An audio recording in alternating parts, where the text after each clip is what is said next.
C'est parce que quand on est entre multipotentiels et que ça part dans tous les sens et que ça fuse dans tous les sens, en général, on passe un super moment. Par contre, si on est face à quelqu'un qui ne fonctionne pas comme ça, c'est extrêmement fatigant pour nous. Déjà parce que la personne nous dit: «Mais attends, tu fais? Qu'est-ce que tu racontes?» et cetera. Donc déjà le niveau estime de soi en prend à chaque fois un petit coup, et c'est le coup de la pomme où on la fait tomber, on la fait tomber. Au début, on a l'impression qu'elle va bien, mais en fait, elle est pleine de bleus. Donc c'est un petit peu ce qui se passe avec, notre estime de nous à ce niveau-là, sur toute une vie.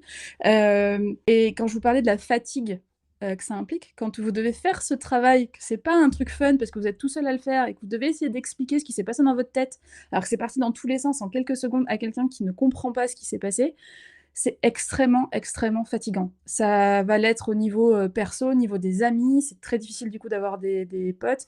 C'est extrêmement compliqué au niveau professionnel quand vous devez essayer de faire comprendre à quelqu'un pourquoi vous pensez que son avis est mauvais et que dans votre tête, c'est allé en 2 secondes, mais qu'il vous faut prendre derrière un quart d'heure pour arriver à l'expliquer parce qu'il vous faut tout détricoter et cetera.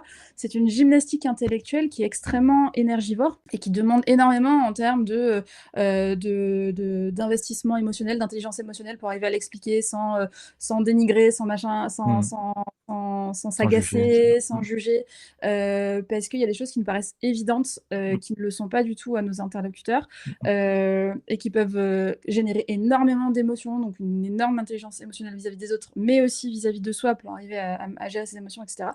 Hem, Bref, c'était juste pour reboucler, pour expliquer pourquoi un diagnostic, des fois, peut aider à comprendre à mieux entrer en empathie avec les autres et à mieux rentrer en empathie avec soi-même, sur, Mmh. ce qu'on peut, expérimenter au quotidien.